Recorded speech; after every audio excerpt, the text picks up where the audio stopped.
All right, this is match number 15, Netherlands versus South Africa, and what the hell happened? As in, South Africa they look like they look like the strongest team right now in the entire tournament with the way they started, right? And especially against Sri Lanka, they just went berserk. But now they just suffered a shocking defeat against an associate nation, Netherlands. Full credit to them, by the way. They've played like really fantastic cricket. But this seems like a storyline of a Bollywood movie like Lagan. Lagan, because I'm talking about cricket, right? And it's just where, a timid student or a timid character or a timid player just transforms into this heroic character, and they just demolish the enemy. And it seemed like that's what happened, like where this Netherlands, nobody gave a shit about them, honestly. Like, I mean, we all appreciated their cricket in the qualifiers, but that's that. But they now suddenly everybody is watching them closely. In fact, I watched them live in a stadium, and they look like a team that they wouldn't just give up. They would keep fighting. They wouldn't give you a win that easily. And today, I think all of the hard work kind of paid off, and they just got a victory against one of the strongest teams of the World Cup. I would go on to say the strongest team of the World Cup, right? And we can talk about all these 10 moments. But before that, I just want to get into this a little bit. The Proteas were just cruising in. They had dominant victories. They had like 428 and 311 as their scores. And today it just went down. Like it's as if they stepped on a bear trap or fell into a ditch, and they completely forgot how to play cricket, I guess. And they just lost. And it's just fantastic. Like after winning by more than 100-run margin in the last back-to-back matches, this is absolutely crazy. Like, I did not expect this to happen. But anyway, let's go. My 10th top moment would be I think we cracked the code where we learned not to have South Africa bat first. I think Netherlands took a chance, or maybe it was strategy, or maybe they want to see what happens. But they did what they did, and they just pulled off this victory. And this happened for the second time in World Cups. They also won against South Africa during the T20 World Cup. Remember that game? Remember that game where I think the other team that was just going to play in after their match, they thanked the Netherlands for kicking South Africa out of the tournament. I don't remember which team. Was it England? Was it Pakistan? I don't remember. But one team actually did that. It was hilarious. And so yeah, it just is hilarious that this happened for the second time, to the South Africans. Number nine, the rain did play a spoil sport. When it started raining, I knew South Africa would face an uphill battle from here. It wasn't like the previous years, because in the previous it was ridiculous the last time when that happened in the 92 World Cup. But something always like this happens to South Africa, so I was scared that what would happen now again to them. But even though it was a league match, I know I'm just hyping this up a little more. But it was pretty solid. They just reduced the game to 43 overs, which I think is was great. In fact, a lot of people have been saying like this match actually makes a good case for 40 over cricket in one day international. I don't know. I like 50 overs. I like the little bit of drag. I like that slowness in between. And I also like collapses in the first few overs, or some tonking in the first power play, or towards the end of the 50 innings. But anyway, let me know what you think. That was number nine. Number eight is Miller and Maharaj, when the South African batsmen, started going back to the pavilion one by one. These were the only two batters who managed to cross the 40-run mark. And at some point, I thought Miller would just make 100+ score. Maharaj would support him throughout, and they would win this match easily.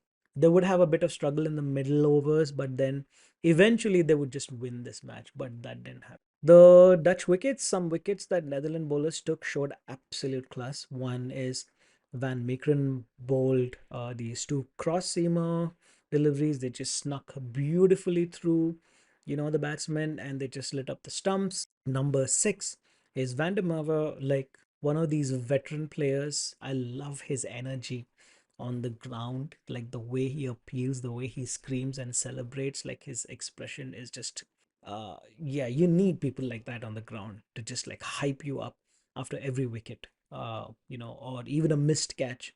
I love seeing expressions like that. I think Kohli has a competition that India versus England. Kohli has a competition with Van der Merwe. So he took really two really good wickets, and he took two wickets for 3 runs in his first 8 balls. And Colin Ackerman and Paul van Meekeren were left South Africa, at just 44 for 4. And that Bavuma wicket that he took was one for the ages. You have to watch that again. And also Rassie van der Dusen's. Number 5, South African bowling. See, South African bowling hasn't been tested so far against big opponents, and in this case, also they seemed like a breeze. But towards the middle and the end, they did get smashed, which was expected. Like you will get smashed as a bowler. That's something that you just have to, give it to them. Like you can't just expect them to get fifers for like 15-20 runs every single time. Now, it seemed a little strange that their only variation was slow balls. That's all I saw. I didn't see any off cutters. I didn't see any, coming into the batsman, wide yorkers. Not a lot. Like they only were resorted to slow balls. Not a lot of short balls either. So yeah, that's where I felt like it was a little strange. I like this bowling lineup. Jansen's looking great. Ngiri's looking great, but it just didn't work out. And to add to the pain, 32 extras. A team sitting on top of the table cannot give out 32 extras, man. That's just ridiculous. You can't afford that. Like 32 runs off the total, and it's already a match winning total for a team chasing. So that was crazy. Anyway, number 4, the Dutch middlemen just held the fort together.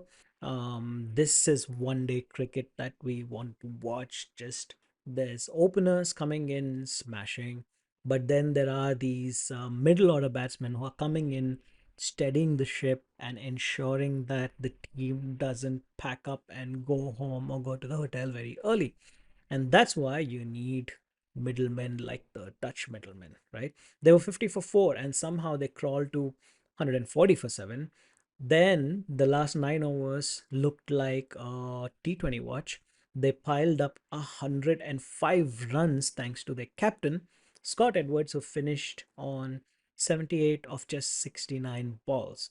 Van der Merwe came in, apart from bowling these wonderful spin deliveries, he came in, knocked 29 of just 19 balls.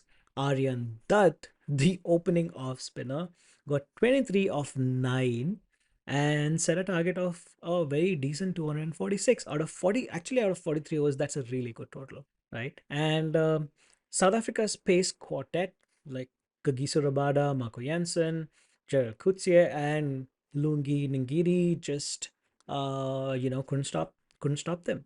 Okay, so number 4, I was talking about Dutch middlemen. They were 50 for 4. Somehow they crawled to 140 for 7. The last 9 overs looked like a T20 match and probably gave PTSD to a lot of South African players. And they piled on 105 runs thanks to their captain, Scott Edwards, who finished 78 of just 69 balls. And that was not all.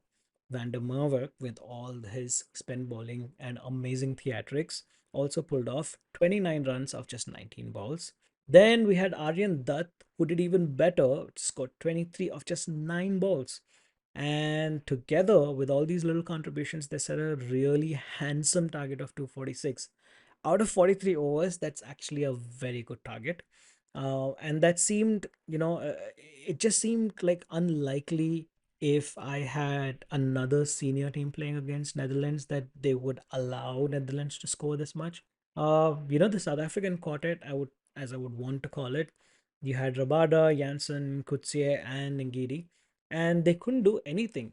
They just couldn't do anything. They gave away too many extras. They didn't have a lot of variations, but they just couldn't stop these beautiful Dutch middle order batsmen. But that's that. So number 3, I don't understand. Like I've seen many matches. I think we spoke about this before, and they do it again. Netherlands start off with off spin, and everyone was wondering why. They were commenting, but they just did what they had to. Like I heard the commentators whine about it indirectly, and it was unconventional. It was definitely, they thought it was an unwise decision. But hey, if it works for them, it works for them. Okay, number two, uh, the captain extraordinaire, right? As in, looks like one of the most reliable guys in your group. Just by looking at him, I feel like I can trust this guy. He's not going to cheat me, right? And he had this unbeaten half century. Um, they just shot for the stars. They demolished the entire South African bowling unit, and it was just a fantastic knock. And at the same time, like I think he's like a great captain to these folk, and he's leading them really well. I think there was a lot of strategy involved about using their strengths. Just the fact that they send in Aryan Dutt to open the bowling, it's just it's something interesting. Like you could easily see like his calls, like the same one about sending Aryan, that kind of just it felt like it confused Quentin de Kock, and he just gave away that catch. But it was just nice. It was nice to see like some really good strategy playing out really well for this team. And yeah, that's number two, Scott Edwards. And finally, number one, Netherlands, the strategists. The Dutch just played like a really good team. They had clear direction. I think every player knew what their role was in the team, and there was just hunger, and you could see that on the field.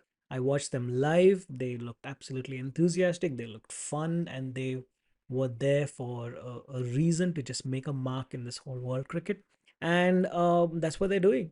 Pakistan and New Zealand were competitive matches. I feel like their openers are not getting the start that they ideally would like. Chris O'Dowd has been a bit of a disappointment. He's a very good opener. And Singh, I haven't seen Singh bat too much, so I don't know about him. But even a 50 partnership amongst just the two in the opening could actually do and help Netherlands a great deal. Now, today they went from what 50 for 4 to 246 of just 43 overs. And that too again some really good bowling. Like, have you seen Jared Coetzee like run in and bowl, and also his expressions, like the anger he has, that young man's anger. So but yeah, the fun part, or the sorry, the amazing part about the Dutch players have been that they're all part-time players, is what I've read and heard in other podcasts. And I hope now they get full-time jobs with the Cricket Association, and they would be able to contribute more and practice more and rehearse more. Like, apparently Scotty Edwards was an electrician in Melbourne, played county cricket there. Roelof Mandeverver played for South Africa. They got rid of him. I saw one of their old matches where Van der Merwe played, and I saw that this old tweet from Paul Van Meekeren where he was missing the 2020 T20 World Cup, and he had to take up an Uber delivery job. Yeah, man, like that. I just don't like it. Like, I just don't like it when athletes at a national level resorting to these careers. It just breaks your heart, really. Like, they should be supported, and I hope the cricketing board recognizes them for what they've done in this World Cup, and actually do something for them. And another amazing story that came out of the Dutch team was Aryan Dutt was born in the Dutch land to immigrant parents. Teja Nidamunuru is another Indian immigrant. I was actually at the game when they played New Zealand and Hyderabad. And apparently, for that match, this guy comes, he's playing his first World Cup in his, what, early 20s. I think he's a pretty young chap. And his relatives, grandparents, and extended family just traveled from all the nearest towns in Hyderabad, Telangana, and Andhra Pradesh. And they came to watch their grandson, their cousin, or their son play live for India. I think that's just both heartwarming, historic, and it's a proud moment for anyone when the family comes in to watch you represent, a European team like Netherlands. And yeah, just beautiful, warm stories. This team stories reminds me of that Disney movie. I think it was Cool Runnings, Jamaican bobsledding team, and I wish they have a fairy tale ending in this World Cup or maybe next World Cup. I don't know. We probably won't see most of these players till the next World Cup. We don't even know if they can qualify and come in and play the next World Cup automatically. It needs a lot of hoops for them, but I hope they do come back. Whatever happens in this World Cup. The Netherlands, they just kept it very simple. They kept it very clinical. They did what was necessary. It would have been a moral victory for South Africa if they weren't all out towards the end of those 43 overs. But Van Beek offered a way out, and Scott Edwards. That catch was actually pretty sensible and very quick. He moved from, I think he was on the offside towards the offside, and he just swayed and quickly moved to the leg side to take that catch. So that was great. It was a historic win. I hope the Dutchmen keep flying and we get to see more victories for you. Thank you and see you in the next match review.